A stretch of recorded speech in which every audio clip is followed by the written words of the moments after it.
everybody. Welcome to the Man Cave. My name is Danny J. You're right here on DJB Productions Network. Hit the subscribe button down below. Hit the notification bell. And by all means, share it. And obviously, we have comments down below. Leave your comments. We want to hear from you. We'll even respond to, etc. I am always on here checking things out here with my good man.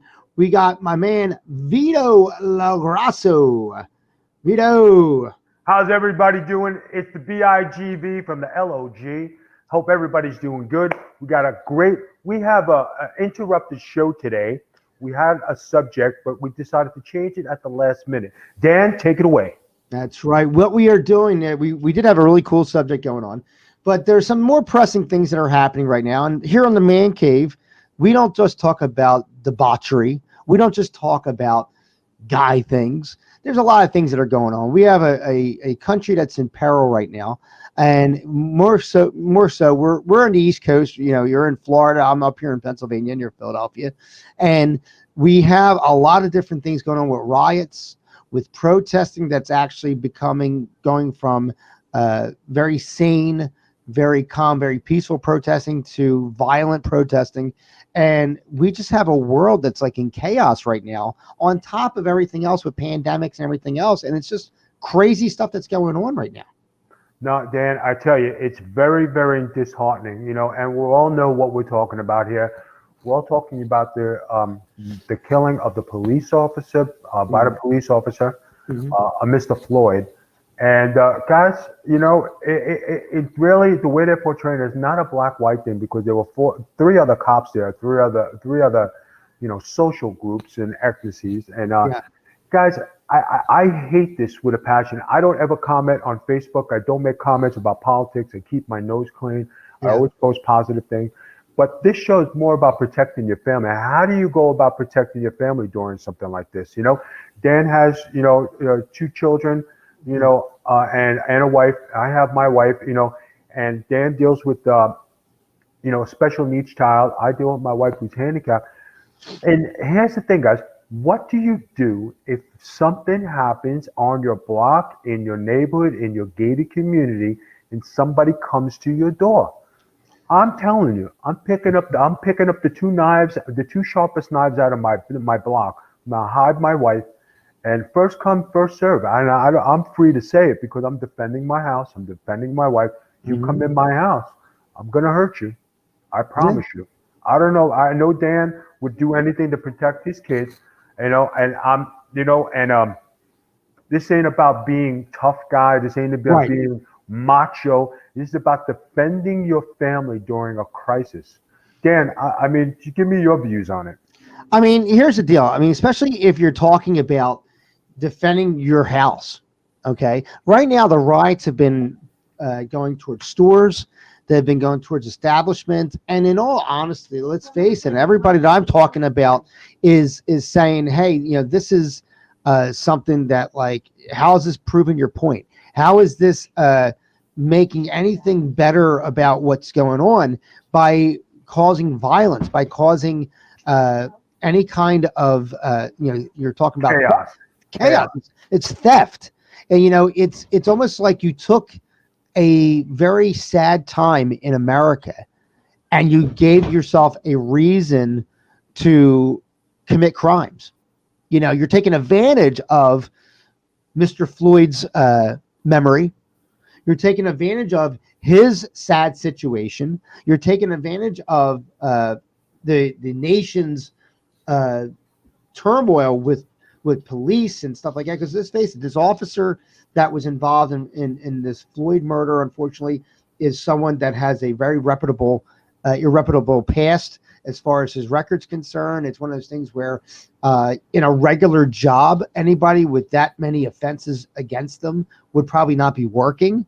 So you're talking about a scenario where, why has this been tolerated for so long? Why did someone have to perish because of the fact that people look the other way? And I think that's what everybody's looking at. Now, with saying that in a calm, rational sense, it irates people, and it's a truth. And they have the right to be irate, but you're not proving anything by breaking into Walmarts and breaking into other stores and rioting and causing fires, and then also going against our police. Remember, just because this particular guy was an officer and he did this, that does not mean our police departments are all bad. Okay, they're there to serve and protect. Okay, we need to remember that, because I have friends that are law enforcement, and they are not like this guy. Okay, and it's not like you're going to have a perfect officer every time, because people are individuals. Dan, I think that you hit the nail on the head, and I want to say this. I have a lot of my boys, and when I was in Staten Island, I had so many guys who were my buddies, detectives, and everybody who were my friends, right? I had Supreme Court judges who were my friends, and when you come to Florida, right? Right. Okay, I went to Pennsylvania, and I made friends with all the police, the whole police force in East Fallowfield. Yeah. They all knew me by my first name. They all saw my truck. They all knew who I was. They used to stop by my house and do checks. If said, listen, things are going on in the neighborhood. Can you check on my wife? They would actually go and check on my wife, make sure everything is good, knock on doors, and there are good police officers out there. I'm not saying that everybody is bad, but you know what, guys? There are some guys who take advantage of the situation and their power. If I was a police officer, that's something I've always wanted. If I had the chance to be a corrections officer or a police officer, it just never fell to me for some reason. Right. But I would be that cool cop. You know what I mean? Right. I wouldn't be that asshole cop who gave you a ticket because you're a jerk. I would be the coolest cop. But when it came time to say, hey, now it's business. Yeah. It would be business. If I was a detective, I would be the cool detective because I know what you're doing. I know the streets. I know what you're going to do. I know what business goes on. But those guys are your friends, and God forbid anything went down. Well, you know what? You can't shame the business for the individuals that get into it. In professional wrestling, how many people could you count that got into that business for the wrong reasons? Professional wrestling is But you see what I'm saying? There's a reason you get into the business. There's a reason why you have a respect for the business. And then there are people that did not understand the business and did not understand their roles and stuff like that. I mean, in DJing, as an example, there are people that get into DJing for absolutely the wrong reasons. And you're saying, well, what wrong reasons could there be? And meeting girls, meeting women. If you had to say, why would you get to be a DJ? I would say, first thing, I want to meet hot chicks. I want to play your favorite music. I want to take you home at the end of the night and get a tip. Yes. Right? If I was going to be a wrestler and if I came up and said, okay, and this goes back 30 years, okay? You say, why you want to be a wrestler? Because I want to be on TV. You want to make it to the WWF, right? And then what comes along with it? You say women, I call them sponsors. I don't call them rats because that's very disrespectful because you're having a good time with them. So if you're going to be out there with your sponsors, hey, you're going to have a good time. But that's the way that's what I call them. They're my sponsors, right? So if they're your sponsors, right? Yeah. Hey, you're having a good time, but there's an etiquette to it. You know what I mean? And if you're classy about it, you never have a beef with any. But you know what? Though? You could pick out individuals. Yes. And say, you know what, this guy is in this for the wrong reasons, and it goes with every industry. And I'm sure in law enforcement, in military, there are people that get into it for the wrong reasons. I mean, it's just that simple. And you can't blame the profession. No. And you can't blame the majority of that industry for those individuals, because there are individuals that get in the military for all the wrong reasons. There are people that become cops, like you said, they get hungry with power. And most cops go in there with the same attitude. I want to change. Yeah. I want to make a difference. But when they get in there, like you see in real life and in the movies especially, they portray that so heavily, and it's a point. You're not going to change everything. You're going to see you can't do it. Right. And you're going to change your ways. Yeah. And either you're going to hold to your convictions, or you're going to go with the flow. You can either be a fence hanger, as I like to call them, where you flow with the wind, or you're going to be someone that's going to hold your convictions. And granted, you're going to know your place, you're going to know your role, etc., and know what's going to happen. But you know, you can't sit there and say because this guy who was an irreparable human being, you can't sit there and say that every cop is the same way. You can't say that. You can't say that police in general are bad, so let's go attack them. I mean, that's not what they're there for. Because I got news for you: the police that you're attacking today may be saving your life tomorrow based on somebody attacking you. And that is a great point, Dan, because everybody downs the police department, right? Right. But and they say cops are pigs, they this, that, the other. Right. But something happens to your property or somebody comes to you, who do you call? The police. And if you're very vocal and you're on social media and you're the guy, you think they're going to run to your house and going to be helpful? And oh, you need me now? Oh, I thought we were pigs. I thought we were. They're going to take that. They ain't going to be so helpful, even though they're supposed to serve the public. Right. But it's such a different way today. 30 years ago, let's go back. Let's go back to our childhoods. Now, Yeah. I'm a little bit older than Dan. Dan, we're both over 40. Let's put it that way, right? Over 40. Yeah, we're both over 40. Over 40, right? So you go back, and what do you remember? Police officer was treated like a god. God forbid you said anything. If your cop slapped you and brought you home to your father, you got slapped again. And Yeah. if they brought you home to your mother, boy, did you get a beat. Oh man, right? did you get beaten. That's If right. you got into a fight and the cop was there, okay, you two assholes, let's go see. Both of you fight it out, and then we're done. Because that was the way it was done back then. You shook hands and you went on your way. If you lost the fight, you lost. Today, there's such revenge. Police can't do that. And it's cool when you see a police officer shooting baskets in the hood. It's cool when you see them, mixing it up with the people. Because that's what you're supposed to do. You're there for the people. You serve the people. But the disrespect that these people get is disgraceful and horrible.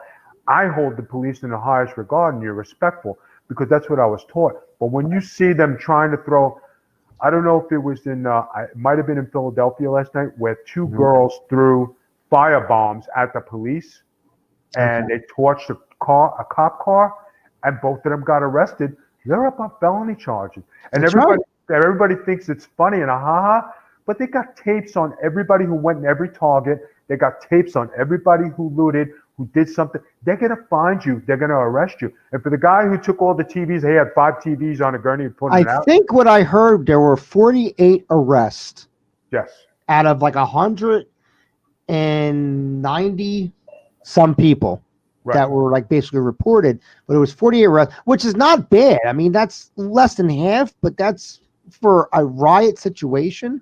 That's pretty damn good that they're on top of it. And I'll tell you, we tend to forget. You're going back to saying about the police interacting with the public and stuff like that. They're people, just like you and I. They're public servants. You know what I mean?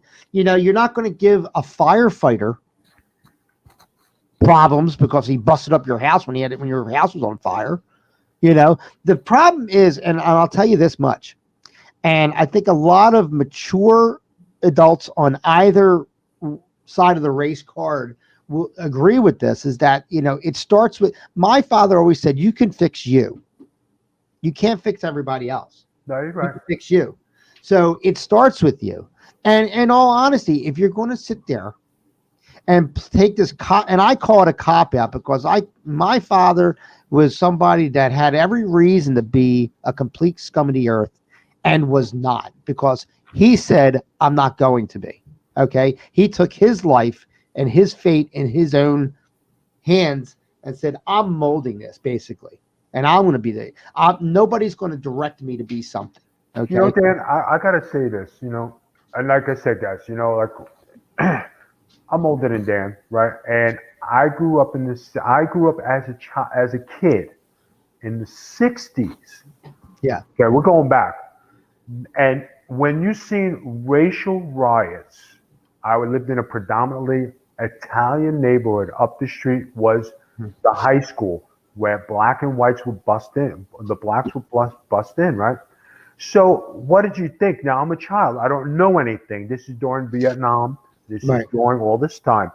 So when you actually see this, what I saw last night, police pushing and hitting protesters. It brought me back 50 something years. I'm like, oh my God. I said, I can't believe I'm reliving this again because this was up the street from my house, Yeah. but I was protected. And then you're seeing this, and they're hitting the people in the knees, knocking people down. What are the cops supposed to be? I even saw a tape of a guy wielding an axe, and the police officer did not pull his weapon. That's crazy.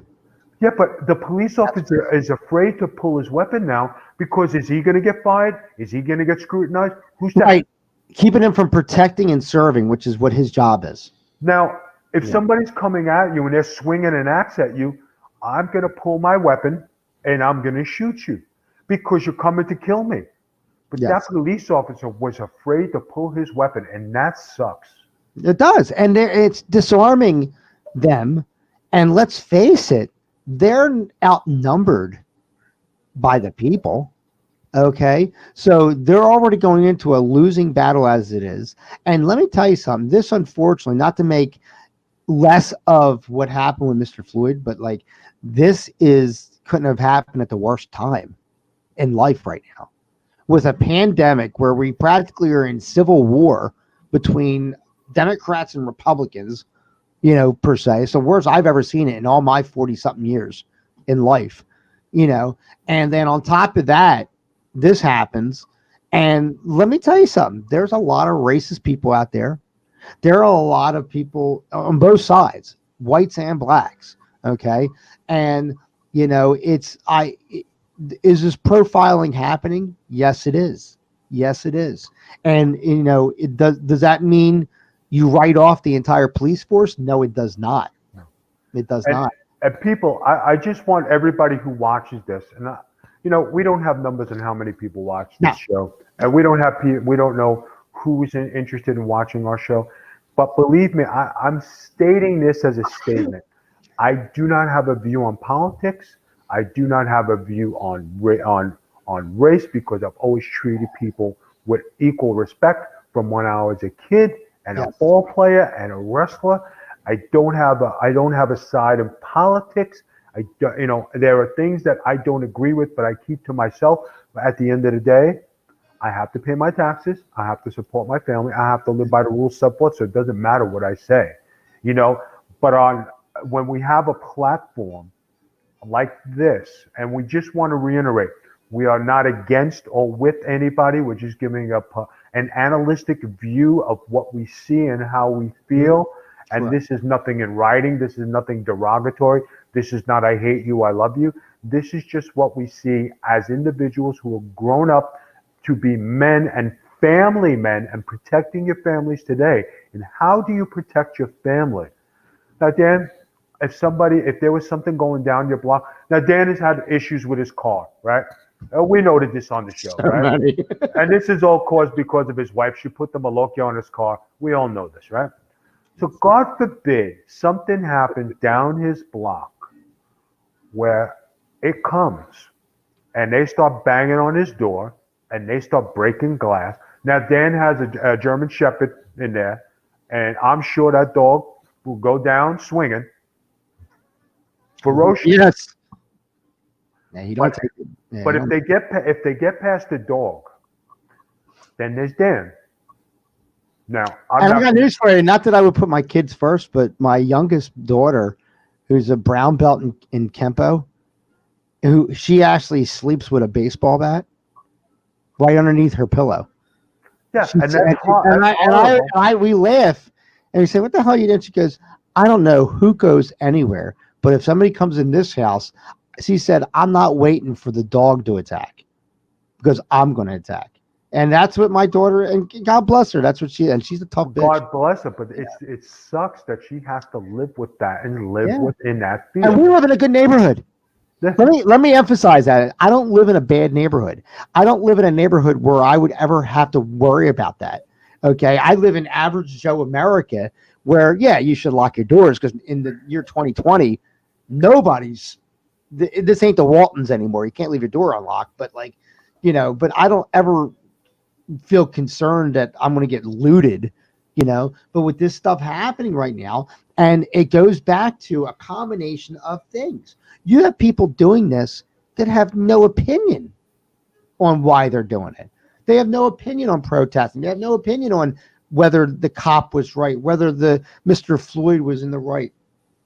They don't even care about that. This is an opportunity for them to do something and hopefully get away with it. And You that's know, the bad thing.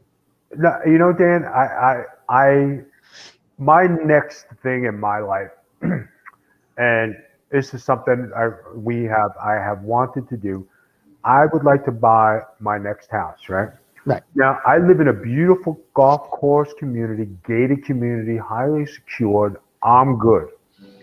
But then there's the part of me that says, I would like to have an acre of land. I would like to have everything I want. I want a built-in horseshoe. I want my cornhole. I would like my pool. I would like a pool house. I would like my fire pit. I want a dining area. I want my outside entertainment, right? Right. I would like to have two grown Rottweilers because I'm a big Rottweiler guy. Yes. Yes, you are. 100 pounds and better, in shape, running the perimeter in a gated fence. This way, if God forbid I'm not home, and this is something I taught my dogs, I always go, you watch, and they understood. And they would all walk around, and if I wasn't there, as soon as I came home and I'd scream from the top window, they heard my voice, ears go up, they run to the door, they come out, they know the man of the house is home. Good. But when I'm gone, they know that they have to protect that house. That's their perimeter. Yeah. And what better than to have two 100-pound Rottweilers? You see those dogs out there, they're protecting. They see you coming over the fence. I feel sorry for you. You know, and if you come in the house and you attack my wife, good luck. Yeah. And, My I'm not German playing them Shepherd's off. the same way. My German Shepherd's 110 pounds roughly. And he just today's his birthday. Actually, turned 7 today, and he's as spry as a puppy. Which everybody's like, I can't get over Right. how energetic this dog is at 7 years old. But he is very quiet. He roams the house all night on his own without training. He just patrols the house all night, and then what he does is he'll sleep in the doorway between the hallway and our bedroom because you're not getting in there. You know what I mean? That type of thing. So he sleeps right, like his head out in the hallway, his ass is in the bedroom, type of thing. He sleeps right in that doorway. And then when I come in from work, because I work overnight, when I come in, you're talking about, he'll be at the top of the steps, and I know what he's doing because I hear him walking, but he won't come down unless like I go to the steps and he sees it's me, and then he starts wagging his tail. Like he waits. And I got news for you. If anybody ever came to my house, the unholy shit that would happen, because that dog, you'll never see him coming, and he'll tear you to fuck up. Believe what I tell you. Dan, we had Taz. And Yes. Taz was probably one of the best dogs you could ever have. I had some Rottweilers. I had Tyson, and I had Brother. Now Tyson was like one of the first. He was the first Rottweiler I had. Right. Talk about a German Rottweiler, trained. Lady couldn't take care of him, and I took him on. Talk about two guys walking down the street. Talk about somebody who was a good dog, not ball. And Rottweilers, they're obedient. They're not jumpers. They stay.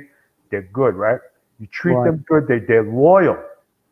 And having him was like great. When we got Taz, Taz was a retired show dog who was at a house with two older people, and they wanted to move a dog. And I said at the time, at the time my wife was my girlfriend, and she was going through a little bit of a rough time. I said, you know what? I'm gonna go pick this dog up. So I took her one day. I said, yeah, let's go for a ride. So where are we going? I said, just come along. So she didn't know I was picking up the dog, and I picked up Taz. Now Taz was in the house, and she was a bull in that house. When I was playing with her and I seen her, and we took to each other. Right. And I said, okay, I know I could trust this dog. When Taz was in Florida with me, you talk about an in shape, beautiful coat, glistening. you talk about like obedient, good. And then the one night I will tell everybody here, my wife would walk Taz, and there was this whippet dog with this guy, and he thought he was being an asshole, right? He would let the dog come in the door, and Taz would go ballistic, and she wouldn't let him. I said, babe, don't let him out. I said, let me know who this guy is. Finally, I got to go, and I met this guy. I go out the door. I open the door. I'm grooming Taz outside my door. Taz sees the freaking dog and the guy. Taz rolls up on this guy, and I've been waiting to catch this motherfucker. I said, okay, now I'm here. You think it's fucking funny? I said, make a move. I said, my dog will fucking eat your ass, and I'm going to kick the shit out of you. Right. He shit his pants so bad, right? I wrote on Facebook, and Taz stood strong. She was there waiting for us to go. Mm-hmm. I was so proud of her because as our first street fight together, we were like we were ready to kick ass, and it was a proud moment because that dog stood tall, waiting for me to give the okay. And then I had my other dog, Brother, right? Yeah. He was 100 pounds, a massive dog, 2 years old. And you talk about a good dog, good to the kids in the neighborhood.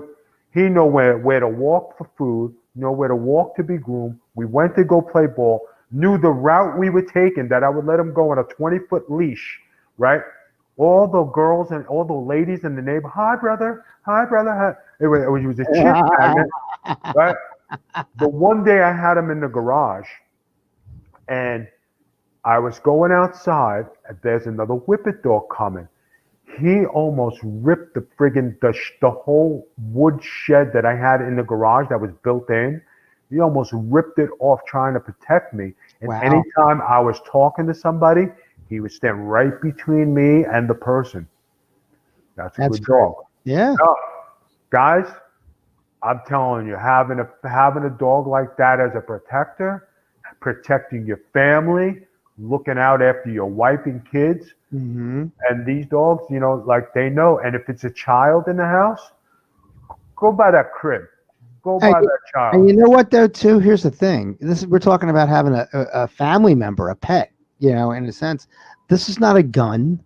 No. This is not a knife. This is not a weapon. Okay? So I honestly think the people that have the guns, and I'll always protect your right to have weapons and stuff like that because it's in our amendments. But the fact that I think some of these guys get it because they're looking for the reason to pull the gun.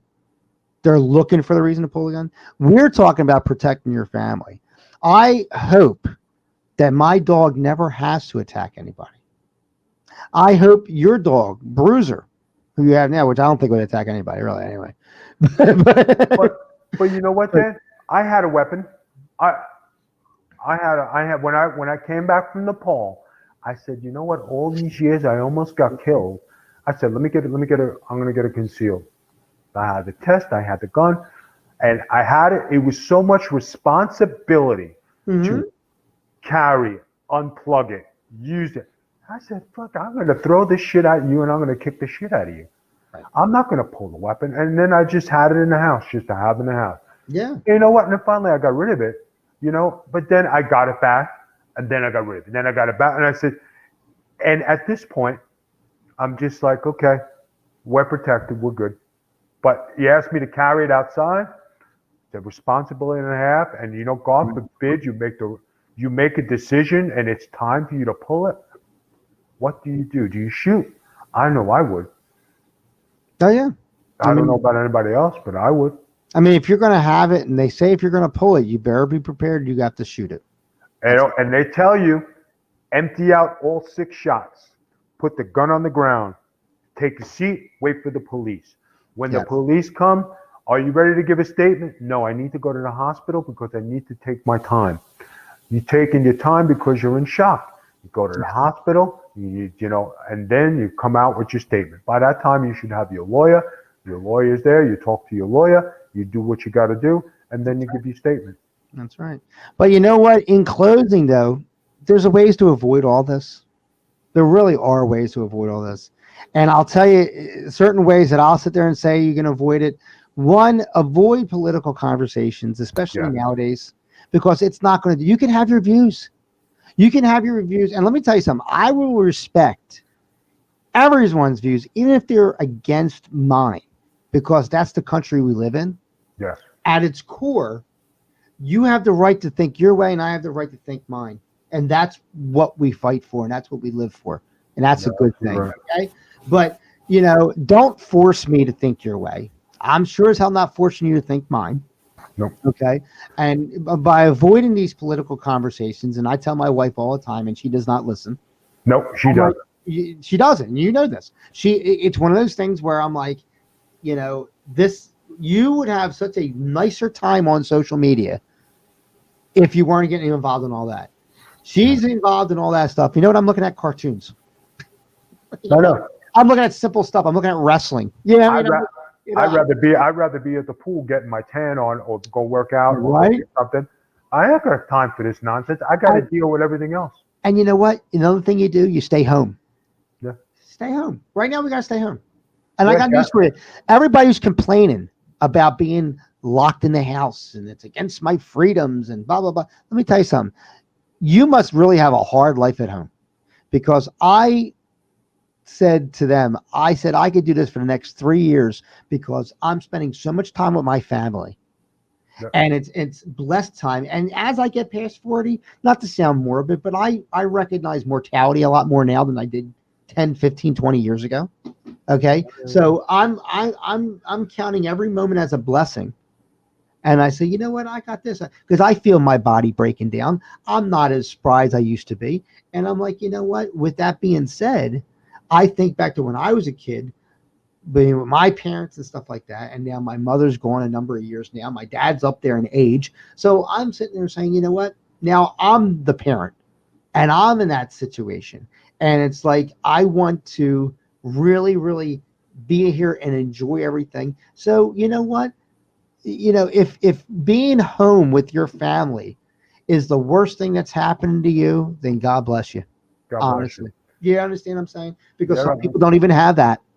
I think we're just closing on that. Dan, end the show. Give your plugs. You give my plugs, and we're out of here. Well, right now, you can see right down there. Go to djvproductionsnetwork.com. That'll bring you right to the channel, and you can subscribe. You can hit the notification bell. You can leave some comments right here on the YouTube channel. When you check out V, go to the twitch.tv / the big, I'm totally messed that up. Twitch.tv / the Big Vito brand.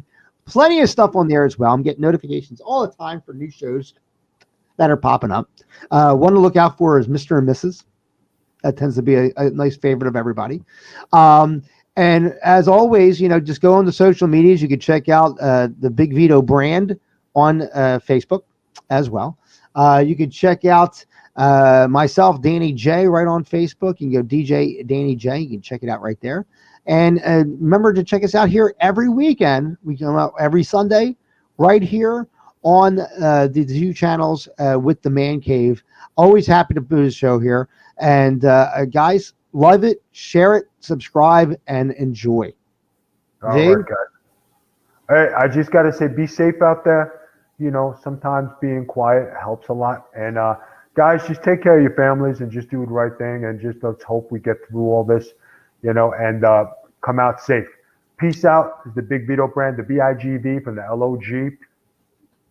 Peace. It's a lot of stuff. Just go to djvproductions.com. I'll talk to you later, guys. Have a great week. Bye-bye now.